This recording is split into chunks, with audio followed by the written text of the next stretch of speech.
Welcome to 100 Yards of Football this evening. It's another video concerning the 2021 NFL Draft. And we got a little different video this evening. We're going to highlight the top 10 players from the University of Alabama that's going to go in the projected first 3 rounds of this great draft that's coming up in 3 weeks. So if you like the video this evening, please come in and share it. And I'm your host, Vincent Turner.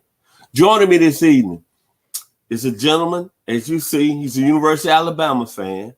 But he's one of the top high school football coaches throughout the South. He coaches in North Atlanta High. He's a defensive coordinator, very talented, and a young man that knows all about the defensive side of the ball. My man, the very talented Kevin the Bull Jones. So if you like the video this evening, as we break down the top 10 players going into the NFL draft from the University of Alabama, please come in and share it. So Mr. Jones, how are you doing this evening, sir? Oh, V, hey, it's a lovely day to talk some football. I'm ready to go. Let's put it on the 20. Let's make it do what it do. Okay. If you like the video again this evening, please come in and share it. I'm Vincent Turner, my man Kevin the Bull Jones. Let's start off with the first player on our list this evening, Mark Jones, quarterback, University of Alabama. A lot of people saying he's going to be the 3rd pick of the draft. Well, Vincent, if you don't mind, let me can we break it? Can we go from the number 10 and come on up to the 1? I want everybody to get excited if we can run through it. If you don't mind, can we run through it like that, V? Okay, well you go with your 10th player because I don't have them in the list from 10 to 1. Okay, so you go with the number 10. Okay, here we go. Listen up, sports fans. At number 10 in this draft will be the big huggy bear. I call him Dante Brown, 6'4", 344 pounds. Listen, I see him going late to mid to late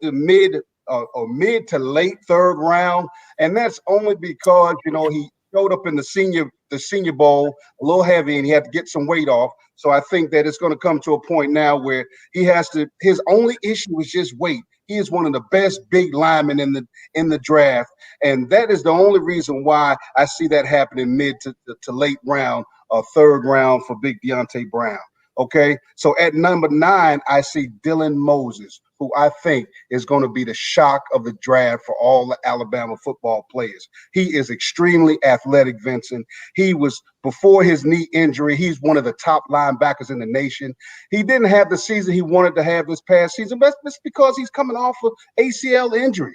Okay, but he still was the captain of the defense. He still is what we call a chaser, not a thumper. A chaser means he's sideline to sideline. He makes the plays. And one thing that I really like about him that is going to be special to any team that takes him, he does a great job of blitzing off the edge, and he knows how to fit and get that proper body lean. I think that's important. And a lot of players don't get the whole lean deal, but the lean minimizes that radius where that tackle can put his hands on you. And he does a great job with that. He is sensational player because of the injury that he had, and that's going to put him down in the high. I believe he's going to be a high 3rd round draft pick. He's going to be special. I can see somebody like the Patriots, even the Falcons taking him, Vincent. At number 8, I got the big daddy, Landon Dickerson, big nasty. Okay, 6'5", 333 pounds. He got an 81-inch wingspan. Vincent, that means when he touches people, it's pretty impressive. One thing about him that highlights and supersedes all of the injuries that he's had in his collegiate career is they consider him a mean, nasty blocker. You know what that means when they say you mean and nasty? That means you popping people, you make that chin snap back. Okay, and so he's great with the snap and step. Okay, and then he can also play guard, Vincent, which I think he adds more value to where he's going to end up in the draft. I think he's a mid to late 3rd rounder. I think that, he only gave up 1 sack this past season, Vincent, what I thought was phenomenal. But somebody like the Steelers who, Maurice Pouncey is gone. Maybe he has a chance to go there, V. And now, those are the bottom 3. I don't like to say bottom 3. I just say 10, 9, and 8. But V, at number 7 is Alex Leatherwood. Okay, left tackle, 6'5", 312 pounds, 85-inch wingspan, 4.95 40-yard dash. He has a 34 vertical. You know what that means, Vincent? That means he's got basketball feet. Okay, his only thing that kind of, it didn't look that good in the senior Senior Bowl practices is his point of attack with strength. But as far as being able to position his feet, to hook blockers, to zone block, and his agility to redirect is phenomenal. He is one of those players that, Vincent, he has a chance to be either a late first rounder to the Chiefs, I think, or he will be a high second round pick. Okay, and he'll be in that first three. Maybe he's there for the Falcons. Who knows? But after that, those next 6 guys, I think, are going in the first round, Vincent. And I think that we're going to break the record of LSU. Excuse me, not the record. Well, the record, LSU had 5 first rounders last year. So I think that we're going to go ahead and of course, supersede that with having at least 6. And I'm not even counting Mr. Leatherwood right now because it's in that iffy mode. But if it happens, that means that'll be 7 in the first round instead of 6. So at number 6 is that Prince Jewel, that running back, Najee Harris, 56 touchdowns, 6'2", 230 pounds. He is the top all-purpose running back in the draft to me. I could see him going as high as number 24 to the Steelers, maybe even to the Bills, but he is the total package, sports fans. I think he'll be a first rounder. At number 5 will be Christian Barmore, who I think will be the first defensive lineman, interior lineman taken in the draft. So you got all those pretty boys at the top, Vince. You got the quarterbacks, the receivers. That's going to happen. But we're talking about in that mid 17, 18 area, the Packers, maybe even the Bengals, maybe even the Dolphins. But at 6'5", 310 pounds, he's powerful, quick, great bender, and he performed well, Vincent, in the big games. That means a lot to me. Now, rounding out the last 4, you ready for this? Because I'm going to give it to you quick, Vince. Number 4, Jalen Waddle, who I think will be going to the Eagles in the top 10. He'll be going at number 12 to the Eagles. But Vincent, he had a 21-yard average per catch before. He was the man for us at Alabama. But nothing against Devontae Freeman, the Heisman Trophy winner. But the monster, the beast, was 5'10", sub 4'4", Jalen Waddle. He was the kick returner, punt returner. He did the slants, everything. He was the alpha male. I think he's going number 12 to the Eagles. Now, at number 3 will be the best cover corner in the draft, bar none. I don't care what anybody says. You can talk about Farley, Horn, everybody. But my guy, Patrick Surtain II, is 6'2". He's bigger than all of them. Okay, 208 pounds. All he does is play press man, off man. He can play the slot. He can cover the slot. He can cover the out wide guy, and he's physical. He's went up against the best. Jamar Chase, yeah, they've gotten each other a couple of times, but I think that Patrick Surtain will go number 7 to the Lions. Okay, 4'4", 40-yard dash. Okay, 39-inch vertical, unbelievable. Okay, my last 2, Heisman Trophy winner, Devontae Smith, going number 6 to the Miami Dolphins. Yes, sports fans, he's going back. He's going to hang out with Tua. They're going to make some things happen. Hopefully, he'll be down there. My former player, Preston Williams, who's down there as receiver, can be down there with Devontae Smith, and they can do some great stuff together. Okay, Preston coming off of injury, but nevertheless, former Heisman Trophy winner, Devontae Smith, a.k.a. one of the best receivers to come out in the draft. He's not going past 6. He'll go to the Dolphins. Tua wants him, and he should get him because he's the gunslinger. And at the end of the day, we're going to end off with it all sets off with Mac Jones, who Nick Saban has already been given his stamp and seal of approval. And Vincent, the reason why Mac Jones is doing another pro day or has done a second pro day, everybody is talking about what Nick Saban says about Mac Jones. He is up in the top 3 in the draft because of his decision making. He doesn't have to run around like Trey Lance and even some of Justin Fields and even the Wilson kid out of BYU. He makes quick decisions. He runs a 4.79, Vincent. That's all he needs. But his quick release, his ability to make the decisions, he played in a pro-style offense, and his judgment, what Nick Saban says, his judgment and his ability to make decisions when the ball is snapped, makes him special. And I think that's the way it's going to round out. We're going to have at least 6 guys go in the first round. We're going to shock the world. Everybody on draft day is going to say that's unbelievable, but it's nothing but roll tide. And Vincent, I truly believe that when it's all said and done and the cream rises to the top, we will have at least 6 players go first round in the draft. It's going to be awesome. And everybody down in Tuscaloosa and Bama Nation is going to celebrate. Well, I would say this is a very talented group of 10 players that you just mentioned. My words on it, I'm going to start with Mac Jones. I'm surprised that he's rising up the level so fast, but since you broke it down, his decision-making is off the charts. The one thing that impresses me about Mac Jones is that his accuracy. He's a very accurate thrower, and I haven't seen nobody come in the game since Dan Fouts. Jalen Waddle, like you said, explosion. I like it. He's a game changer. Reminds me a lot of Lance Alworth that came in the league back in the early 60s out of the University of Arkansas. He's got Antonio Brown in him. He's got a little Eric Metcalf. So he's a game breaker. Najee Harris. I call him a poor man's Eric Dickerson. I like the size, 6'3", 220 pounds. But one thing I like about Najee, I have not seen no running back come in as versatile, being able to catch the ball out of the backfield and be able to pound it in between the tackles since that young man out of Davenport, Iowa, by the way of Nebraska, Mr. Roger Craig, that played on all them San Francisco 49er teams. Then Devontae Smith. Now, I'm going to be honest with you this evening, Coach Jones, into Tide Nation.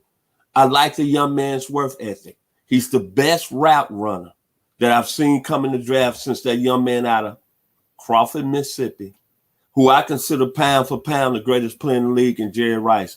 But to me, there's a concern about his weight. Maybe you can try on it after I finish going down the Alabama list, but I just see him playing at 170 pounds. Now, there's a lot of people comparing to Marvin Harrison, but that's the only concern I have about Devontae. Christian Barmore, I call him a poor man's Jerome Brown. I think this guy's got a lot of potential. I think his potential hasn't even really touched the surface. I think he could be one of the best to come out of Alabama's defensive line because he can rush the passer. Then Landon Dickerson. What more you don't like about this young man? Game changer. Got a little bit, I'm going to call him a poor man's Dwight Stevens. Very sound technical football player. Don't make a lot of decisions. One of the best football players that came through Alabama pound for pound to play in that program. Patrick Surtain. Now, when you look at cover corners, and I'm not going to go down that road with you today, but I do think he's a first-round talent. But I like my man Caleb Farley out of Virginia Tech.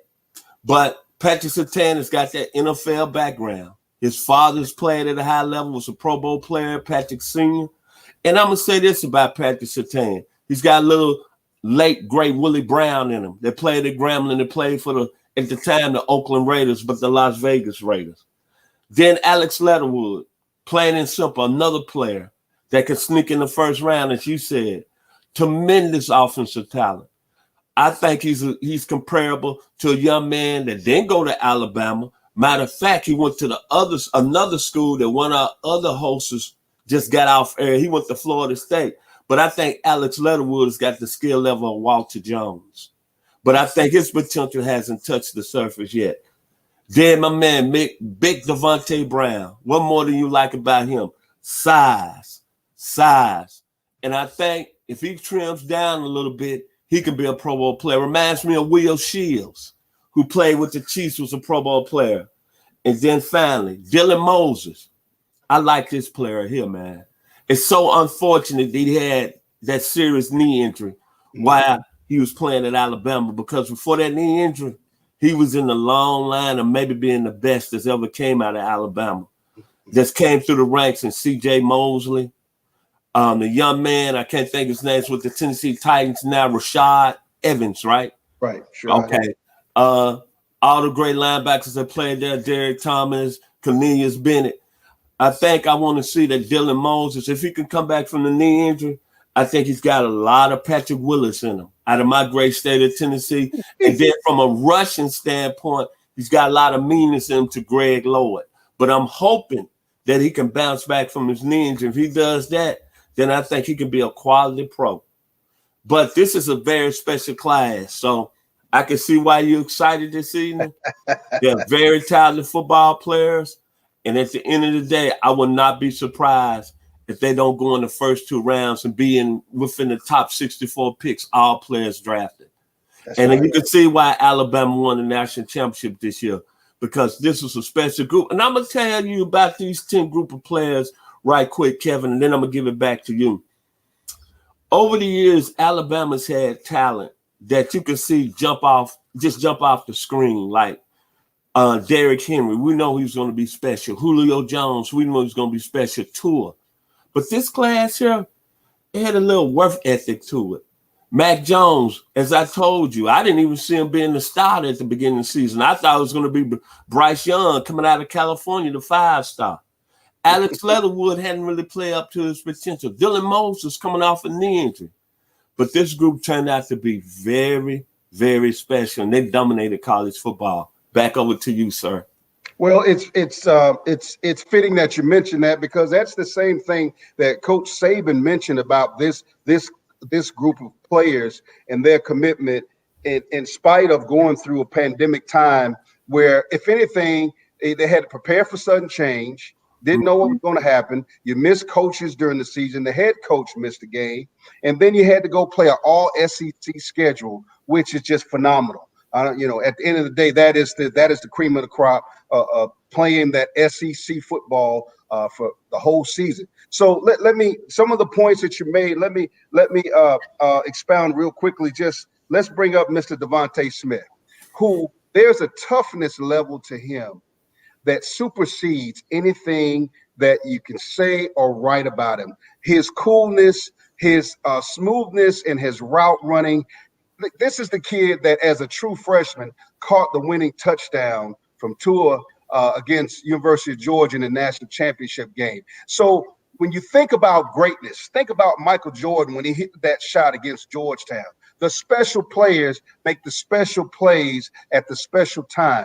When you talk about size, even our own host of who's with 100 Yards of Football, the great Bobby Butler, and we've all sat down and listened to him talk about how much he really weighed when he showed up at Florida State. And then more importantly, you and I both know the stories that Bobby has given us of how much he weighed when he got to the Atlanta Falcons. So if Bobby Butler didn't weigh over 165 pounds playing with the Falcons, and he was an all-pro and he had to tackle people, then when you talk about Devontae Smith and any general manager or scout that's concerned about his size, all they got to do is look at the longevity and his ability to sustain himself he took some vicious hits this past season, and he popped up on the only thing to get him out of game was taking a helmet to a finger, which they had to take his helmet from him because he was going to try to go back in the game, Vincent. That tells you something. And even my dear friend, former teammate Terrence Mathis, when he got to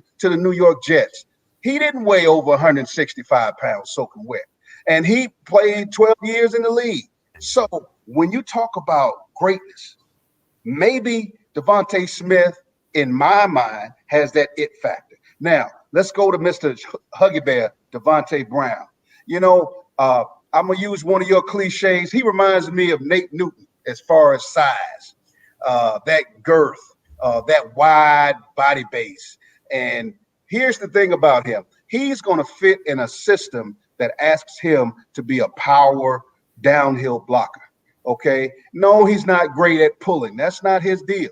But when he takes those hands, and how does a person that's 344 pounds, Vincent, have a 27 vertical? How do you have a 27-inch vertical and you're almost 350 pounds? That is just God's gift. It's amazing. The kid is tough. The kid is wide. The kid has some mean hands. And when he touches people, it hurts. And for all those that don't, the only reason why he doesn't go in the first 2 rounds is because we got all the pretty boys at the top, quarterbacks. And true enough, between you and I, watching how this whole draft is going to pan out, maybe Mac Jones doesn't go to the 49ers at number 3. But I can tell you one thing, he'll go to the Denver Broncos at 9. Okay, he'll be in the top 10 because of his ability to play in a pro-style offense and be coached by some of the greatest men in college football. And no matter what you say, you and I, just as we talk, and it's just me and you here with all these wonderful listeners, you best better believe Nick Saban, there's been some coaches, some head coaches that have personally called Nick Saban and said, what is Mac Jones all about? And best better believe he's been in the war room, Vince. He's been with the great ones. He's been with Tua. He's been with Hurst. Okay, he started off at Florida State. He's been in an unbelievable war room. When you get in that room with the people that play your position, his knowledge of the game is on another level. And I understand why Shanahan likes him, because he does have some qualities to fit what he likes to do. See, Vince, all this is a smokescreen with all this with the other kids, Trey Lance, and all that's just a smokescreen. If you remember, Vincent, people downplayed Dan Marino, and there was rumors he had this problem, that problem, where he almost didn't go in the first round. And he fell in the lap of the Miami Dolphins with Don Shula. So I believe there's a lot of tussling going around. And I hate it for Justin Fields, because he, to me, is one of the best players in the draft. But guess what? A lot of that is a smokescreen, Vincent, because somebody's going to get him real high. But you best better believe when it's all said and done, all of that Crimson Tide is going to be showing on round 1 and round 2. It's going to be a beautiful gala spectacle.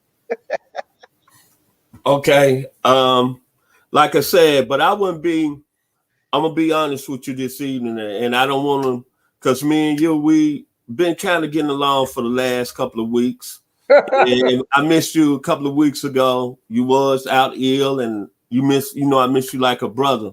But I just got to go there this evening. Mac Jones, I'm not saying Mac Jones is no way not a first round pick, but you know how I feel about Justin Fields. And you're not going to tell me this evening he better than Justin Fields. In no way, shape, or form. I wasn't going to go there this evening. I really wasn't. But I'm not saying Mac Jones is not in that category. To me, as we've been saying for the last 4 months, and you know how me and you've been talking, everybody know how I feel. I said, Trevor Lawrence is 1A, and Justin Fields is 1B. And maybe you can help me while we're talking this evening. Real talk. It's because I was going to ask you another question about another subject, what happened down there in my home state with that hiring. As you know, I'm finna ask you about that before we end tonight. But just explain to me, real talk on the show tonight. Why is all this coming bad out about Justin Fields when all I've seen is success? The Clemson game. Don't we supposed to judge by game film? Right. His workouts. He ran a 4.41. He threw the ball better than anybody. He stepped in at 6'3", 233. Then here recently, I read an article this evening where Mark Sanchez said they took an IQ test. Mark Sanchez, back when he came out in 2009, because he had the highest score on the test of 130. Justin Fields scored the same score. So maybe tell me this, and then I'm going to go to the other point. No matter we talking about all these other great quarterbacks, why is this negative publicity coming on Justin Fields right now? Well, because there's the jockeying of position, and the reality of the jockeying of the position is everybody likes Justin Fields, but you have to put somebody else down to have an excuse for why you're taking somebody. And unfortunately, that's just the way it works. It's not fair. I believe Justin Fields is going to be a top 5 pick. I believe that he's going to end up with the Atlanta Falcons. That's just my personal opinion. Now, Arthur Blank did not speak to me. Mr. Fontenot didn't speak to Coach Kevin Bull Jones, but I can tell you right now, there's some things that are going on behind the scenes that Justin Fields is not going to be left. He's not going to be left out. Keep in mind, quarterback from for the Baltimore Ravens. Okay, you see how far he dropped. Everybody tried to make him work out at receiver. And here's a Heisman Trophy person. They're trying to make him work out at receiver. Those ills about people having a voice and being able to talk, that's what we're seeing now. Coach Shanahan loves Mac Jones because of the similarities that he fits for their offense. Okay. All right. And Jimmy Garoppolo is a quarterback that has not been healthy enough to sustain himself in that offense. Okay. So what Shanahan wants is a quarterback that dinks and dunks that ball in play action. That's stuff that Mac Jones does well. Okay. It has some remnants of what is going on, even in the Bama offense. Okay. Ohio State is not a pro style offense. Okay. Let's just keep it real. It's not. Okay. And as far as I'm concerned, the development of Justin Fields, with the help of Ron Veal, his personal trainer, the mechanics and things that he had to do, I don't know if Ohio State did everything that was needed to help him be the best pure passer. It's amazing how they try to take some quarterbacks and make them pure passers instead of let them be who they are. Okay, maybe Shanahan doesn't want a quarterback that's going to scramble, and get hit, and then he's out for the season. Okay, he wants a guy who's going to get the ball out of his hands. So it's almost like going to Golden Corral and buffet, Vincent. You get what you want. That nice piece of chicken over there looks juicy. That baked chicken looks like it's the all-American meal until you see that steak around the corner, and then you wait in line for that steak. Now, with that being said, I believe that Justin Fields is going in the top 10. There's no way he will not go in that top 10. And somebody is playing possum, Vincent. Somebody is eating up all this negative energy about Justin Fields so people will leave him alone. I still don't understand how Trey Lance, and I have had the chance to personally watch him work out. And I don't understand how an FCS quarterback who played against FCS teams and played only one game in 2020 can go in front of any of those quarterbacks, even Kyle Trask, and nobody mentions him, and he's probably going to be one of the best quarterbacks when you look at his longevity in NFL. So when we talk about it, Vincent, it's just like coaches. When we high school coaches and we get up on the board and we X and O and I got this play and I can beat you with this play, and then the next coach, offensive coordinator, says, "Well, Bull, I can beat you with this play." And then I go back and say, "Well, I can beat you with this play." Guess who wins in the end, Vincent? The last person with the mark in their hand. What do I mean by that? I mean that the people that are talking it's smoke screens. There's somebody that's going to pop up and take Justin Fields, and we're going to celebrate it. Okay, you just said something interesting that you said Ohio State didn't run a pro offense, right? No. Okay, then I'm going to ask a question. I'm not starting on this thing. Well, explain to me, however, in the semifinals against Clemson, Justin Fields sat in the pocket, went 22 or 28 for 385 yards, 6 TDs, and had a QB rating of 259. So it seems to me that Ryan Day had to do some pro scheming that week, and Justin Fields seemed like he was a pro quarterback that evening. That's what now I'm 60, born on July 17th, and I would be 61, but I saw a guy that was operating out of a pro system, which is the shotgun, and the ball didn't hit the ground. But we're not going to get into that because go ahead. You can read. Well, I'm just asking. And I will answer that. It's just like from the Sun Tzu, the book called The Art of War. The war is already won before it's already started. Justin Fields was on a mission. He had that interception year before against Clemson, and he had a whole year to deal with it. There was nothing on this green earth that was going to stop Justin Fields, not even the hit he took from that linebacker, Skolansky. Nothing was going to stop him from doing the damage and being the best player on that field in that game against Clemson University. All of the talk about how they shouldn't be there. Ohio State, Justin Fields put them on his back and had a game for the ages. So when it's all said and done, his ability to make the right play and make the right decisions with the football, they can talk about whatever he did against Indiana, and they say he didn't do that well against Northwestern, but against Clemson, he spanked their behind, and they know it. And it goes down in annals as one of the best games ever. So it's on tape. As we say in the coaching field, it's on tape. I don't know what Trey Lance has. I watch all these people talk about Trey Lance, and half of them didn't play football. Okay, Mel Kiper, I don't know where he played. I don't know where he coached. You just said Ohio State didn't run a pro offense, though, right? They want to run the pro offense. Correct. But that evening, answer the question. Was it a pro offense that evening? Well, you have to make changes to be successful. Don't ever, I mean, you want the coaching part of me to come out. I don't have no problem with that part, and I got the No, whistle in I'm my hand. saying you say Ohio State, you go, And they do not run a traditional pro offense, Vincent, and that we is got the a lot of Ohio truth. State fans that watch the video. They can keep on watching. They can keep on watching the video. They do not run a traditional pro style offense. If you match up Alabama and you match up Ohio State, you will see a pro style offense. Okay, even the RPO systems that they run, which is most of what Ohio State does. Alabama didn't do that, Vincent. They did that with Tua, but with Mac Jones, we don't have time for all that RPO.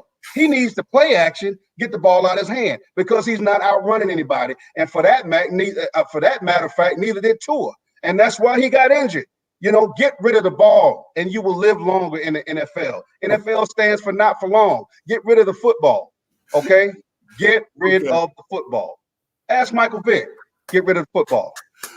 Okay, man. We be up here arguing all night in a good way.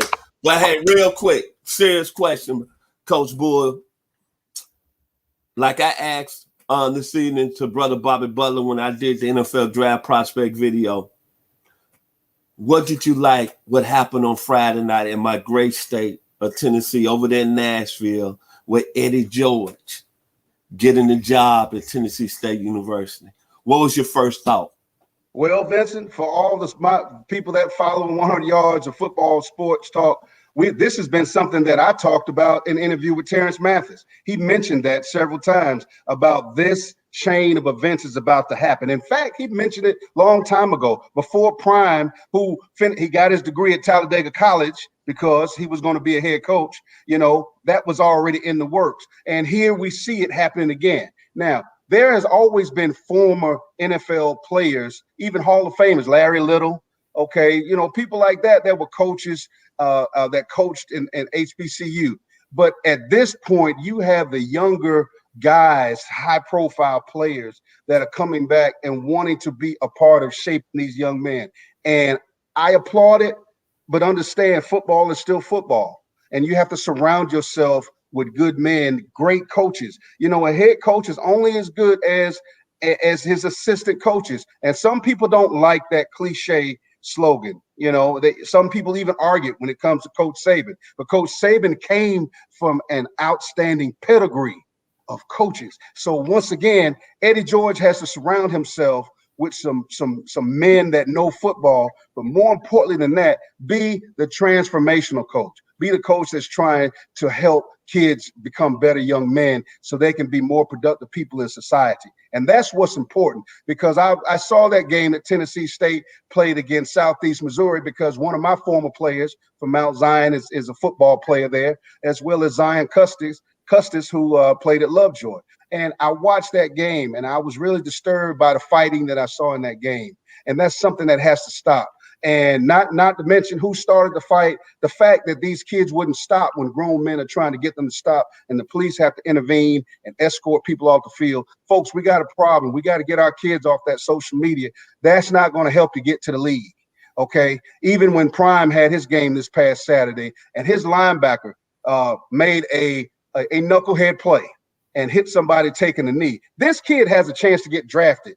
Okay, not because of just how he plays, but Deion Sanders is going to sit in front of Coach Ryan and other guys and defensive gurus and say, this kid can play in the NFL. And this kid makes a bonehead play. Okay, we got to help our kids get better, Vincent, because, there's no place for that in the NFL. They don't have the time nor the patience for it. NFL means not for long. You get in there, make your money, and get out of there, and hopefully you invest it right. But I applaud Eddie George. All I ask is that he make sure that he get the best assistant coaches to help him shape those men. And Eddie George, I'll send you my number later, because you're going to need to be able to give me a call to run that defense for you.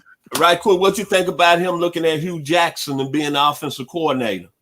Hugh Jackson is an offensive mind. He's a wonderful mind. He got, sometimes when you get too close to ownership and you get all sentimental and lovey-dovey, it can come back and bite you. That's the only thing that hurt Hugh Jackson. He is a phenomenal offensive mind, offensive genius, and he knows how to shape men. And he's, trying to get grown men who get paid more than you and trying to motivate them to be successful. Even Coach Saban got out of the NFL. So what does that tell you?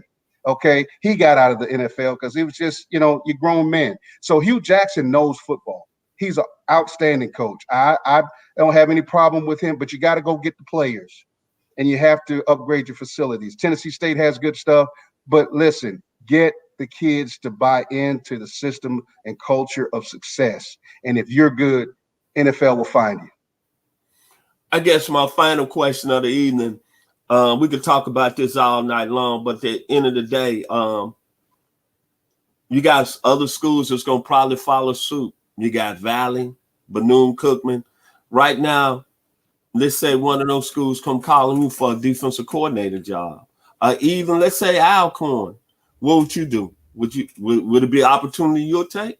Well, when it's all said and done, I don't close the door on anything. What's best for me and my career and family and how I can help a program be successful and attain all the success that they want to, attain, I would definitely listen to it. I love high school coaching. I love molding kids and the challenge and the aspect of trying to help older kids. I mean, I've helped them get there, and to be able to coach them, I would love to see what I do defensively on the collegiate level and see how well it works, because it's going to work.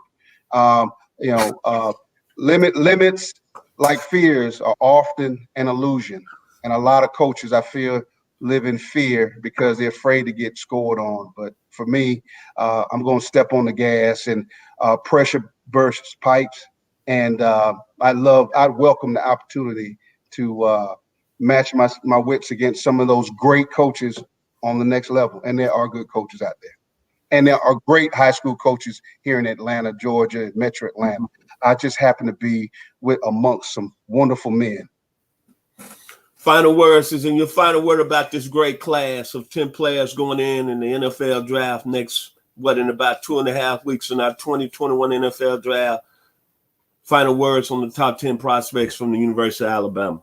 I salute them, as well as all those coaches that were at Alabama. I got a chance to be around those guys and watch the work ethic behind the scenes where the TV cameras weren't there, Vincent. And it was just unbelievable to watch the labor love those guys put into and the bond they had. I remember talking to Coach Butch Jones, who's now at Arkansas State.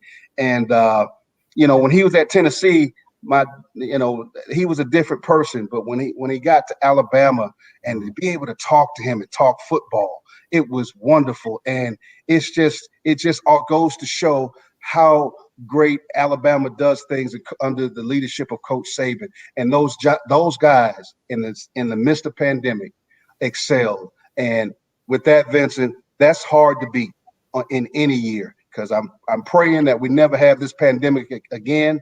And for those guys to excel the way they did amidst all that struggle, and the coach have to miss a game, and you got to go out there without your leader, you got to go out there without the head dog.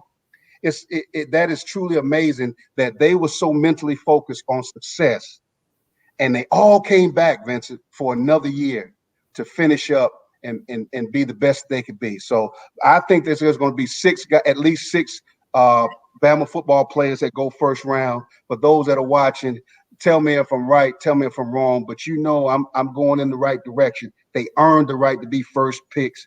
Does it happen? We'll see what happens at number 3, because after San Francisco makes their pick, with whoever that is, that's when the whole juggling match is going to start. Well said. Well, if you like the video this evening, please come in and share it. Leading up to the NFL draft, it's a special time. It's been special for me this season. Oh, Lord, here you go with the Bama hat on. But you know what? I'm going to go on this season with my final words. It was a musician out of Minneapolis, Minnesota. He was the lead guitarist for the time. His name was Jesse Johnson. He had a song that I like. It was called Free World. Well, this evening, Coach Jones can put on anything he wants, representing the University of Alabama. It's a Free World by Jesse Johnson. And Jesse Johnson had this lyric, it's mine, so it's a free world, and I'm going to do what I want to do. To the University of Alabama, Roll Tide. I don't have none but respect for y'all in the 2020 season because y'all was the most dominant football team in all this college football. But however, we got a season coming up in 2021. And I hope and I pray I don't have to go through that season no more because of this young man right here in front of me, because he let me have it every week. But I love him to death. What a great show. Good answers to the question I asked you this evening about Eddie George. I appreciate that. But we really like to say thank you for the support here at 100 Yards of Football. And to the great man himself, the #1 high school football coach in America from the 404, North Atlanta's finest, Mr. Kevin the Bull Jones. I'm Vincent Turner. Y'all have a blessed week. We are 100 Yards of Football. Be safe.